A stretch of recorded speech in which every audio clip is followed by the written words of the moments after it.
Hello and welcome to the Crumbs Doilies shop in Soho. I know some of you have been missing this place, as have I. I've been doing a lot of videos at home, so I'm back here in the shop today and I want to share my current obsession with you. It's for these things. They are Russian piping nozzles, and I must admit, when I first saw these on Pinterest a while back, I was a little bit weirded out by them because frilly, flowery things just aren't really my bag normally. But then I got really intrigued and I bought some, and I'm now obsessed with them. They're really super fun. So I thought I'd show you guys what I've learnt from trying them out. So when I first got them, I did what seems natural and just filled a piping bag with one colour of buttercream and piped away. But actually, as I went further in, I decided that having at least two colours in my piping bag was way more fun and way more attractive. So I'm going to show you how to do it. So I've got some small piping bags here. I've already cut quite a big hole because these are really fat piping nozzles. I'm going to pop one in. And then to get the colour in, what I'm going to do is to spread a bold colour of buttercream all around the inside of my piping bag. So I've got loads to choose from here because I got a bit carried away. I'm going to start with purple, and then with a palette knife, just very gently smear a layer of buttercream up the inside of the piping bag. And then once you have a nice layer of buttercream all around the inside of your piping bag, you can then fill it with another colour. I'm just going to keep it really simple and just use white, and it's important to use a really nice smooth buttercream. Now I've got a great recipe for vanilla buttercream on my channel, and I'll put a link to it up there, but what you should remember is that it's important that this is fairly stiff, so I would reduce the amount of milk that's in that recipe just to help you along. I did try this with Swiss meringue buttercream as well because I thought it'd be really nice and smooth, but actually it hasn't got quite the right consistency to get the shape, and it doesn't stick to itself very well, so there you go.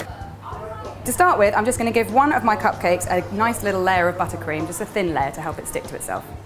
And now comes the piping bit, and these nozzles are so clever because they've already got the shape of your flower cut into the actual nozzle itself, so you only need to squeeze and release. But there is a bit of a knack to it, and it did take me a little bit of time to practice and get it right.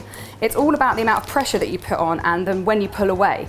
So I found that a small burst of squeezing and then a quick pull away was the key. So let's see how we go.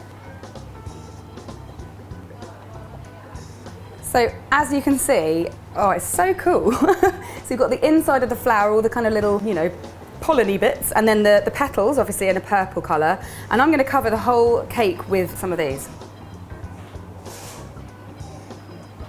Now, it looks pretty cool as it is, but the thing that really makes these cupcakes pop is putting a leaf on with a little leaf piping nozzle. These are really easy to come by.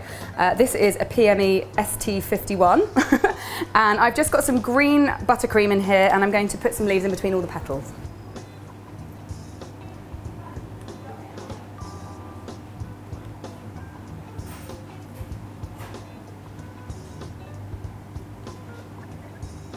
And there it is, the finished cupcake, and all of those flowers came out of one piping bag, which I just think is absolutely mental. So clever.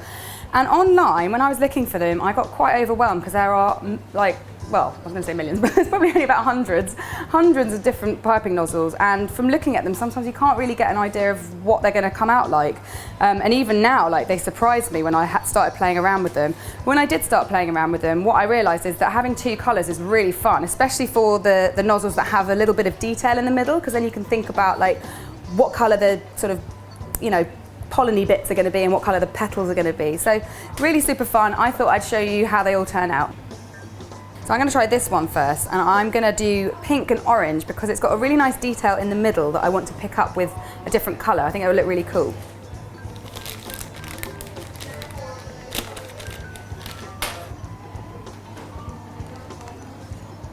So again, I'm just going to cover the inside of the piping bag with one colour and then fill it the inside of that with another colour, and I think that works really well for the kind of concentric shapes. So when you're using two colours, or more than two colours, it's a good idea to give it a squeeze first until you see all the colours coming through.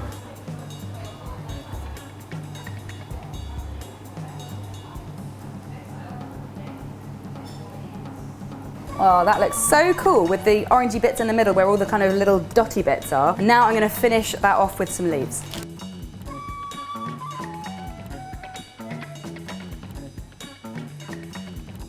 And now I'm going to keep going with the other ones.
Right, I've got one tube left. It's frilly, I think it might be kind of rose-like, and I've got a little bit of each colour left, so I thought it'd be fun to put all of them in one piping bag. I've not done this before, so we'll see how it turns out. Now what I'm attempting to do is to kind of layer up the colours, one on top of the other in the piping bag. Hopefully it'll work.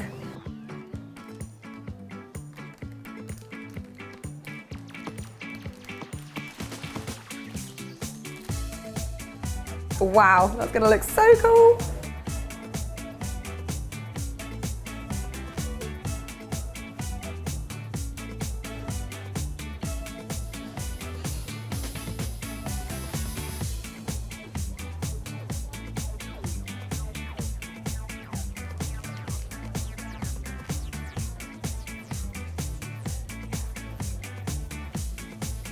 So hopefully that's demystified Russian piping nozzles a little bit for you, and I hope you rush out and go and get some to try, because it's really, really fun. Things to remember are experiment with colour and be careful when you're squeezing, not to squeeze too much or too little.